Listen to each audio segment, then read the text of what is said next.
About this same period of time when these breakthroughs were taking place, we were scouring, my staff and myself were scouring the libraries in the Phoenix area trying to find if anything like this had ever happened on the globe before, and if so, what we could learn from it. We ran across a book written by an individual, an educator in the United States here by the name of Dr. Verl McBride. Dr. McBride taught at a small college in Missouri.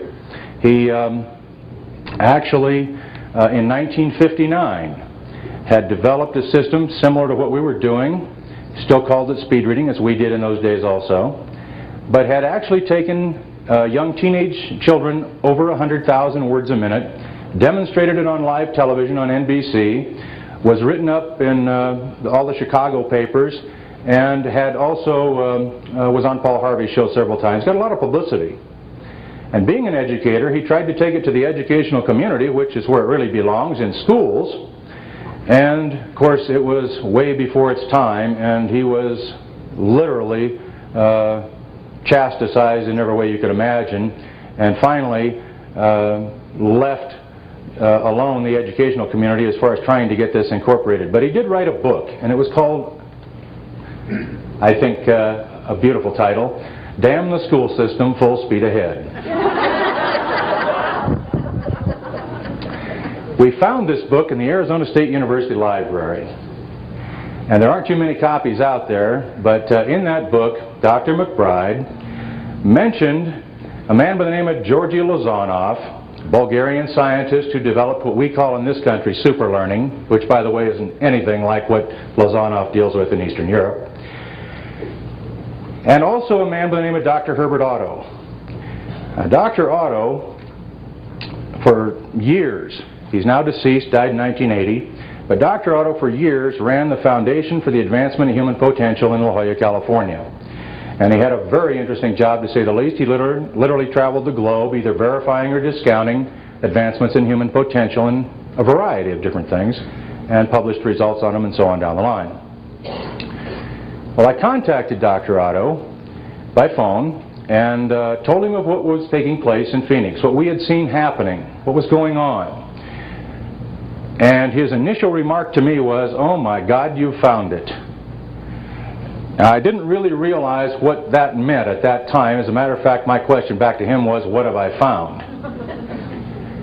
And he said, "Well, you found one of the most powerful forces on the face of the earth. I would rival it to any hydrogen bomb.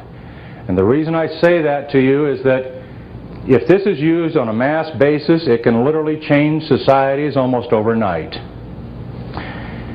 He also told me that it was every bit as powerful a tool negatively as it was positively. And he wanted to know a little bit more about me, the person that had been entrusted with this particular breakthrough, and my background and so on. And after one of the first questions he asked me was, "Are you a psychologist?" And I said, "No," and his answer to that was, "Thank God."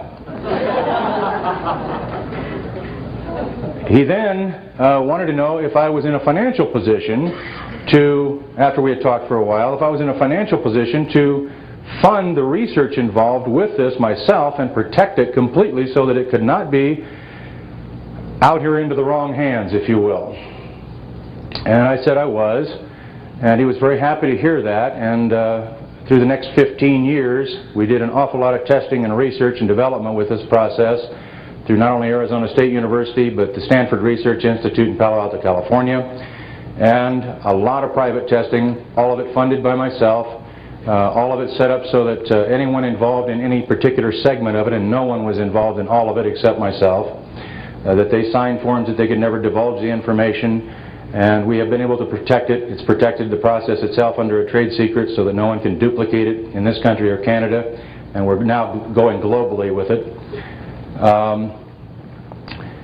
This process is, we have found so many things over the last few years.